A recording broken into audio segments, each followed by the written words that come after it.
एक हालिया रिसर्च में वैज्ञानिकों ने पृथ्वी के किसी दूसरे ग्रह से टकराने और धरती से जीवन के खात्मे का एक अनुमान, साथ ही उसके कुछ कयास भी लगाए हैं। इसमें इस बात के तर्क दिए गए हैं कि अगर धरती किसी दूसरे ग्रह से टकराती है तो आखिर धरती पर जीवन कैसे खत्म होगा। साथ ही उन्होंने इस बात के भी अनुमान लगाए हैं कि आखिर कब धरती से कोई दूसरा ग्रह टकरा सकता है। दोस्तों, आप देख रहे हैं एनवर्ल्ड न्यूज़।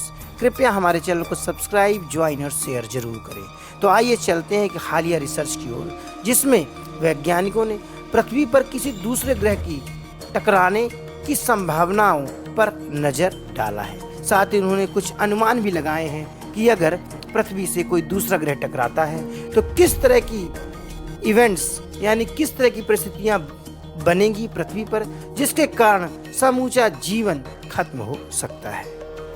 एस्ट्रोनॉमी के महान वैज्ञानिकों ने इस बात की गणना हजारों साल पहले की थी कि हमारे ग्रह, जितने भी सौरमंडल के ग्रह हैं, वह पहले पृथ्वी के चक्कर लगाते थे। लेकिन कुछ समय बाद वैज्ञानिकों की समझ बढ़ी और उन्होंने इस बात का पता लगा लिया कि सौरमंडल के सारे ग्रह सूर्य की परिक्रमा कर रहे हैं। और इन्हीं पर नजर रखने वाले वैज्ञानिक ऐसा मानते हैं कि भविष्य में पृथ्वी से कोई दूसरा ग्रह टकरा सकता है, जिसके कारण समूची दुनिया यानी यहाँ पर जीवन जो भी फल फूल रहा है वह समाप्त हो सकता है।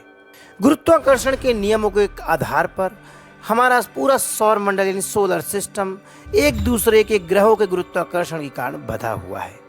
और इसी गुरुत्वाकर्षण के बंधे होने के सिद्धांत को फ्री फ्लोटिंग ग्रह भी कहा जाता है। और यदि इन ग्रहों की चाल बदली तो ये ग्रह आपस में टकरा भी सकते हैं।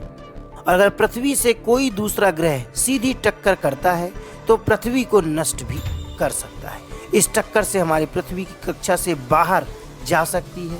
इसमें पृथ्वी खुद भी एक ग्रह से टकरा जाएगी, जिसके कारण पृथ्वी पर जीवन समाप्त हो जाएगा। टोरंटो विश्वविद्यालय के स्पेस इंजीनियरिंग और कम्युनिकेशन फिजिक्स के वैज्ञानिक ने बताया कि अगले 1000 सालों में सौरमंडल के भीतर कुछ ग्रह यानी कुछ एस्टेरॉइड्स पृथ्वी या किसी अन्य ग्रह से टकरा सकते हैं। वहीं वैज्ञानिकों ने टेलीस्कोप के जरिए नेपच्यून और प्लूटो जैसे ग्रह भी देखे हैं। वैज्ञानिकों ने अगले 1000 वर्षों में मंगल या शुक्र की तुलना में पृथ्वी के करीब कोई दूसरा ग्रह आ सकता है और पृथ्वी से टक्कर भी हो सकती है। और अगर पृथ्वी से किसी दूसरे ग्रह की टक्कर हुई तो हमारे पृथ्वी पर जो भी जीवन फल फूल रहा है वह पूरी तरह समाप्त हो जाएगा। नमस्कार।